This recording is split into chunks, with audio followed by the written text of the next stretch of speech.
अस्सलामुअलैकुम वरहमतुल्लाहि वबरकातुहू। सभी दोस्तों को मेरा सलाम, प्रणाम, नमस्कार। मैं मोहम्मद अमीरुल्लाह अंसारी, बिहार प्रदेश अध्यक्ष, ऑल इंडिया पासमानदा मुस्लिम महाज, राष्ट्रीय अध्यक्ष अंसारी अधिकार मंच। आज मैं वीडियो के माध्यम से फेसबुक लाइव पर आप तमाम दोस्तों को एक बार मैं शुक्रिया अदा करना चाहता हूं कि आप तमाम लोग मेरे वीडियो को पसंद करते हैं, लाइक करते हैं, शेयर करते हैं। एक बार फिर आप लोगों से अपील है कि इस वीडियो को अच्छे से सुनें और इसको लाइक करें, शेयर करें, ताकि उन भाइयों तक ये वीडियो पहुंचे जो भाई हमारी बातों को समझ सकते हैं और इस बातों पे अपनी राय, अपना विचार व्यक्त कर सकते हैं।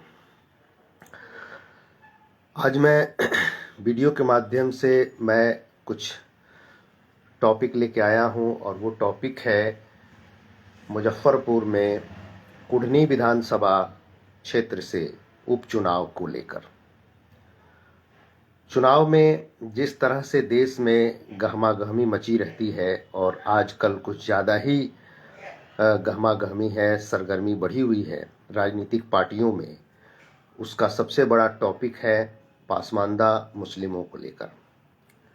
देश की राजनीति में पासमानदा मुसलमानों को हमेशा से एक नज़रअंदाज किया गया है, हमेशा से उनको तुच्छ निगाहों से देखा गया है। यूं कहिए कि पासमानदा मुसलमानों को राजनीतिक तौर पर कोई अहमियत कोई भी राजनीतिक पार्टी नहीं देती है। हालांकि टोटल मुसलमानों की आबादी में 85% होते हुए भी इन मुसलमानों की कोई रहबरी और कोई सामाजिक वजूद इनके अपने लोगों के प्रति या राजनीतिक पार्टियों के प्रति या राजनीतिक पार्टियों में कोई अहमियत नहीं है, सामाजिक अहमियत भी नहीं है। इसका सबसे बड़ा कारण ये है कि इस समाज के लोगों को राजनीतिक तौर पर इसलिए आगे नहीं बढ़ाया जाता ताकि इनकी आबादी 85% है और अगर इनको सामाजिक तौर पर आगे बढ़ाया गया, इनको सपोर्ट किया गया, तो ये राजनीतिक तौर पर सरकारी हिस्सेदारी का भागीदार बन जाएंगे। मैं कुढ़नी विधानसभा को लेकर जो वीडियो मैं आपको वीडियो के माध्यम से जो बातें बताने जा रहा हूं, वो ये है कि जिस तरह से कई राजनीतिक पार्टियों ने पासमानदा को लेकर जो तर्क वितर्क कर रही हैं आज, चूंकि इसलिए कि भारत के प्रधानमंत्री माननीय श्री नरेंद्र मोदी जी ने पासमानदा का नाम लेकर, पासमानदा का जिक्र करके पासमानदा को एक सम्मान दिया है, इसके लिए मैं उनका तहे दिल से शुक्रिया अदा करूंगा। और तमाम पासमानदा भाइयों से, पासमानदा मतलब पिछड़े मुसलमानों से, जो सामाजिक तौर पर पिछड़े मुसलमान हैं और संवैधानिक तौर पर भी पिछड़े मुसलमान हैं। वो अलग बात है कि इस पिछड़े मुसलमानों को राजनीतिक फायदे उठाने के लिए कुछ चंद लोग जो तथाकथित मुस्लिम समाज के लोग हैं उनको इस्तेमाल करते आए हैं, इस्लाम के नाम पर, मुसलमान के नाम पर।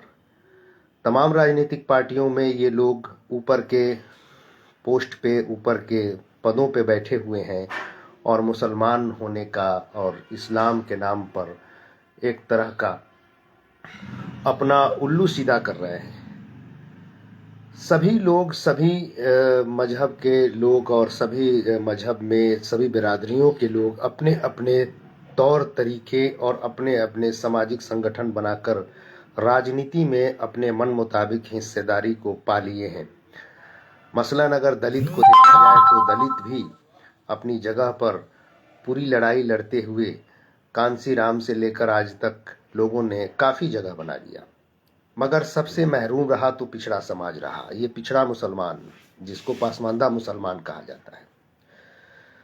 इस बीच में मुसलमानों को जिस तरह से मुसलमानों का मसीहा बनकर अपने आप को देश में साबित कर रहे हैं MIM के जनाब असासुद्दीन ओवैसी साहब, ये ओवैसी साहब जो इनके बयानात, इनके भाषण, इनके तकरीरें माशाअल्लाह बहुत ही जोशीली होती हैं और बहुत ही दमदार होती हैं, मगर इनके असरात जो है देश में अमन और शांति को भंग करने के लिए बहुत ही काफ़ी है। हम आरएसएस पर इल्ज़ाम लगाते हैं कि आरएसएस और बीजेपी के लोग कट्टरपंथी होते हैं और हिंदू विचारधारा को लेकर, हिंदुस्तान को हिंदू राष्ट्र बनाने को लेकर ये प्रयासरत रहते हैं। मगर अगर इसको देखा जाए तो इसमें चार चांद लगाने के लिए ओवैसी साहब कम नहीं है, क्योंकि समाज की भागीदारी और समाज की हिस्सेदारी और समाज में प्रतिष्ठा, समाज में इज्जत और समाज में एकता, अखंडता की बात करें तो तमाम धर्मों के लोग, सभी मजहब, सभी पंथ, सभी धर्म, सभी आस्था के मानने वाले लोगों में आपसी मोहब्बत और इखलाक होने चाहिए। मगर यह आपसी इखलाक और मोहब्बत को बीच में तार तार करने के लिए आरएसएस के लोग और एमआईएम के लोगों ने एक बीड़ा उठाया है कि किसी तरह से समाज को बांटा जाए, किसी तरह से हिंदू मुसलमान को आपस में बांटकर अपनी राजनीति को, अपने वर्चस्व को कायम किया जाए। इससे देश का नुकसान होता है और आज तक देश का नुकसान होता आया है। मैं पासमानदा की बात करता हूं तो बहुत सारे ये लोग हैं जो मुझ पे मुसलमानों को बांटने का इल्ज़ाम लगाते रहे हैं और ये उस वक्त तक लगाते रहेंगे जब तक इनके जिस्म के अंदर जान है, क्योंकि ये नहीं चाहते हैं कि पासमानदा मुसलमानों को वो जगह, उनके हक अधिकार मिले। मुसलमान के नाम पर यही बने रहें कुर्सियों पे, यही सत्ता में बैठे रहें, बस बाकी पासमानदा मुसलमान झोला ढोने के लिए, झंडा उठाने के लिए, दरी बिछाने के लिए, कुर्सियां लगाने के लिए, इस्लाम के नाम पर, मुसलमान के नाम पर इनके पीछे घूमते रहें, इनको वोट देते रहें। बस सिर्फ वोट का अधिकार इनको है, इनको जगह नहीं मिलनी चाहिए। इसमें इजाफा करते हुए ओवैसी साहब ने जिस तरह से भड़काऊ भाषणों का इस्तेमाल किया है, ये युवा वर्ग को सोचना चाहिए कि आप इनके भाषणों पर, जज्बाती भाषणों पर जाकर अपने आप को सामाजिक तौर पर कितना अलग थलग कर रहे हैं, इसके बारे में कभी आप नहीं सोच रहे हैं। मैं मिसाल के तौर पर ये बात बताना चाहता हूं कि जिस तरह से आप किसी भी गांव में रहते हो, किसी भी कस्बे में रहते हो, किसी भी मोहल्ले में रहते हो, आप अपने इर्द गिर्द देखें कि उस मोहल्ले में लगभग सभी धर्म के लोग रहते हैं, सभी मजहब के मानने वाले, सभी बिरादरियों के मानने वाले लोग रहते हैं। जब अगर मैं एग्जाम्पल के तौर पे मैं कहूँ कि मैं अगर सिर्फ मुसलमान करता रहूँ तो जाहिर है कि जो हिंदू बिरादरी के हमारे भाई हैं वो भी अपने आप को हिंदू करेंगे।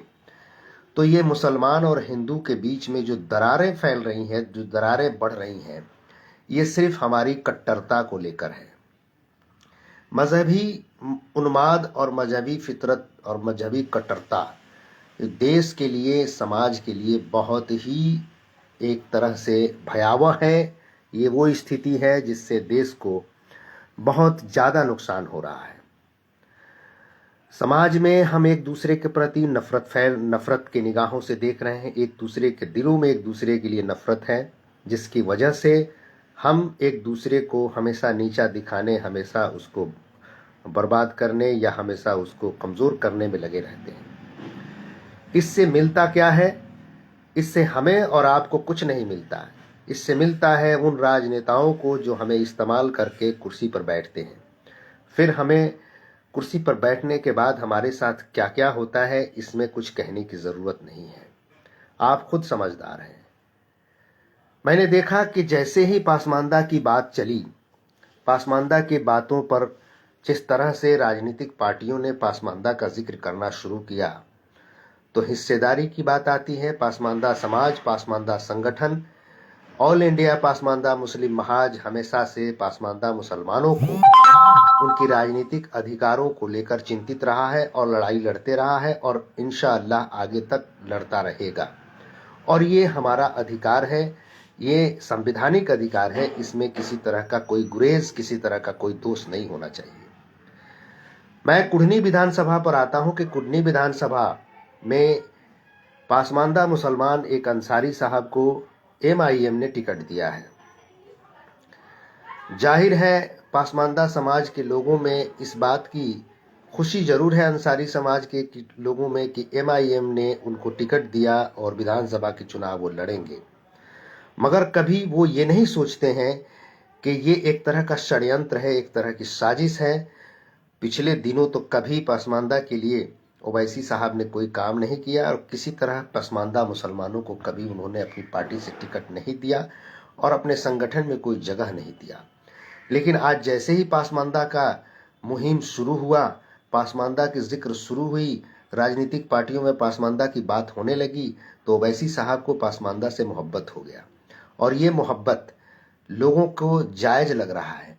मगर कभी आप ये नहीं सोचते हो कि आपकी राजनीतिक कैरियर को, आपकी सामाजिक वजूद को बर्बाद करने का ये एक बहुत बड़ा साजिश है। देश में पासमानदा मुसलमानों को कट्टर मुसलमान के रूप में साबित करने का ये एक नया नाटक है, ओवैसी साहब ने शुरू किया है। पिछले दिनों उत्तर प्रदेश में एमआईएम का गठबंधन डॉक्टर अयूब सर्जन की पीस पार्टी से किया गया, लेकिन पीस पार्टी के लोग ये समझते रहे कि मुसलमान का वोट दूसरी पार्टियों लेकर, बहुत जो पार्टियां हैं जैसे समाजवादी पार्टी है, बहुजन समाज पार्टी है या कांग्रेस है या और दिगर जो सेकुलर पार्टी अपने आप को कहती हैं, वो इनका वोट लेकर सिर्फ इस्तेमाल किए हैं। मगर ये एक तरह का सामाजिक मोहब्बत और इखलाक का नतीजा है। आपको याद होगा, जो राजनीतिक शऊर रखते हैं वो जानते हैं और ये समझते भी हैं कि 80 के दशक से पहले सदन में मुसलमानों की आबादी तकरीबन 80 से 85, 90 सांसद हमारे मुसलमान समाज से, मुस्लिम बिरादरी से, मुस्लिम कौम से हुआ करते थे। मगर इसमें भी वो मुसलमान, पसमानदा मुसलमान सिर्फ ना के बराबर ही रहे। इक्का दुक्का जिसका गिनती में किया जाए तो मुझे लगता है कि 80-85 में 5 से 10 के अंदर में ही पसमानदा मुसलमान रहे। मगर सदन में ये मुसलमान के नाम पर लोग रहे। लेकिन 80 के बाद से धीरे धीरे जैसे ओवैसी साहब की तकरीरें गूंजने लगी भारत में, इनकी तादाद घटते घटते आज 20 से 25 या 24-23 के आसपास रह गया है। ओवैसी साहब पे इल्ज़ाम जो लगता है, और ओवैसी साहब कहते हैं कि बी टीम हम नहीं है, हम जो है बीजेपी को और उन तमाम सेकुलर पार्टियों को जवाब दे रहे हैं जो मुसलमानों को ठगते आ रही हैं। मगर कमाल की बात यह है कि अगर आप इन इल्ज़ामों को नज़रअंदाज करते हैं, आप कहते हैं कि ये इल्ज़ाम बेबुनियाद हैं, तो ज़रा अपने बयानों को, अपने भाषणों को आप खुद सुने कि आपकी तकरीरें जो होती हैं सोशल मीडिया पर वायरल होता है, यूट्यूब के माध्यम से उन लोगों के तमाम देशवासी सुनते हैं और इसका जहर पूरे देश में फैलता है। जब इस देश में फैलता है तो जाहिर है कि इस देश की आबादी 130 करोड़ की अगर है सरकारी आंकड़े के मुताबिक, तो इसमें 100 करोड़ से ज़्यादा हिंदू बिरादरी के लोग हैं, हिंदू समाज के लोग हैं, और हमारी आबादी जो मुसलमानों की आबादी है वो 25 से 30 करोड़ के आसपास है। कमो बेश इससे हो सकता है सरकारी आंकड़े के मुताबिक। तो क्या आप जो है उन लोगों को चैलेंज कर सकते हैं जो लोग आपसे 4 गुना अधिक हों?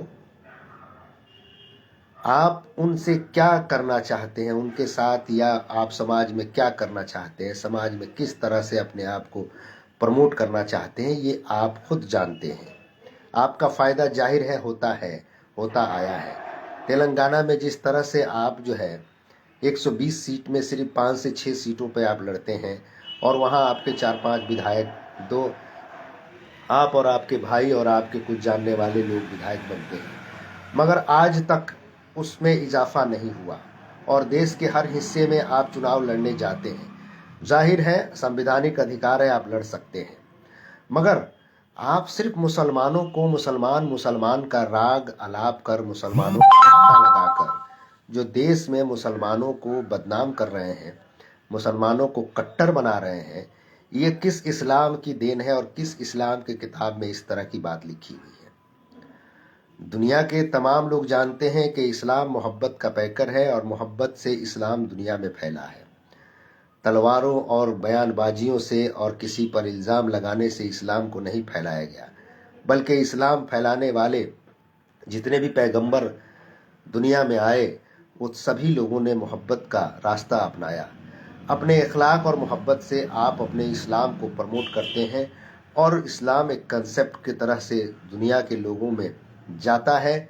जिनको अच्छा लगता है वो इस्लाम को फॉलो करते हैं, जिनको अच्छा नहीं लगता है वो नहीं कर सकते हैं। इस पे किसी को कोई दोष और किसी को कोई गुरेज और किसी को इल्ज़ाम भी नहीं होना चाहिए, क्योंकि हर धर्म के लोग अपनी अपनी धर्मों के मुताबिक अपने आस्था को अच्छा साबित करते हैं और होना भी चाहिए। जो लोग जिस चीज़ को मानते हैं उसको अच्छा ही कहेंगे। मगर अब जैसे बाज़ार में हम जाते हैं कई तरह के सामान खरीदने के लिए, कई किस्म के कई ब्रांड के सामान बाज़ारों में बिकते हैं। जो लोग जिस ब्रांड को ज़्यादा लोग पसंद करते हैं उस ब्रांड को ज़्यादा लोग खरीदते हैं। यानी उसी तरह से ये धर्मों का मामला है। हिंदू धर्म है, सिख है, ईसाईयत है, इस्लाम है, इसमें जिसको जो अच्छा लगेगा वो करेगा।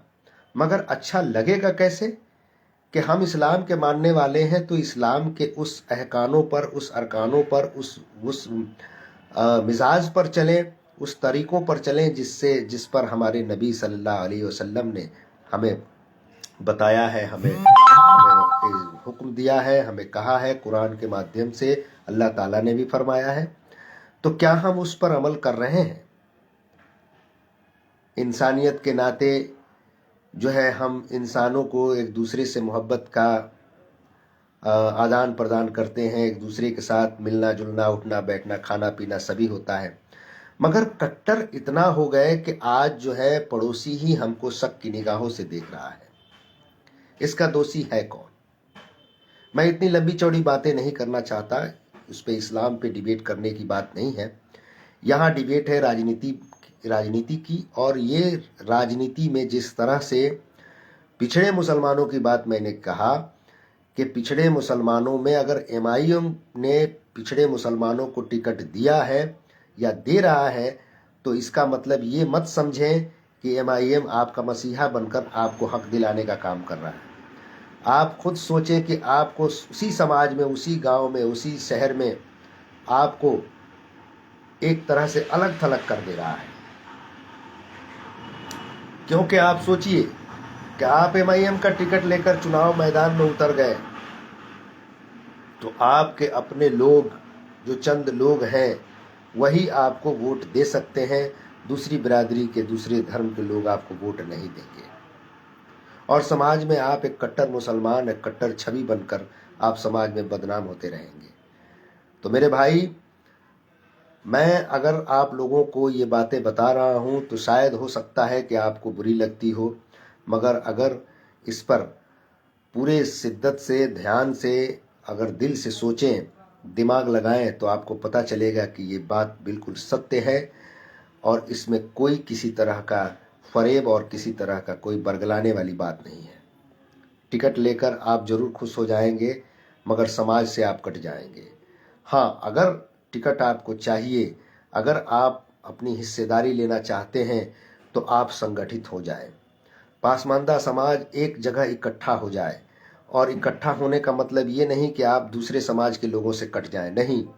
इकट्ठा होने का मतलब है कि आप जो है अपने वोट का एक जगह इकट्ठा करके किसी को साबित करें कि देखो, मैं चाहूँगा तो तुम्हारी सरकार बन सकती है, मैं नहीं चाहूँगा तो तुम्हारी सरकार नहीं बनेगी।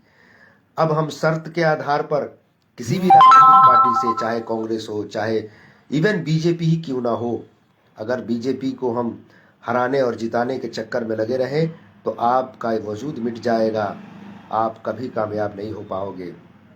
आपको कामयाब होना है तो उससे सौदा करना होगा, राजनीतिक तौर पर संवैधानिक अधिकार लेकर उससे सौदा करना होगा कि आप इस क्षेत्र में चुनाव लड़ रहे हैं तो हम आपको सहयोग करेंगे, मगर उसके लिए आपको हमें भी वो हिस्सेदारी देनी होगी, हमारे लोगों को टिकट देना होगा, हमारे लोगों को चुनाव लड़ाना होगा, तब हम आपके साथ रहेंगे। तो खुशी खुशी वो लोग भी आपको साथ देगा, आप उनके साथ जाओगे। बहुत सारे लोग भाजपा को दुश्मन मानते हैं।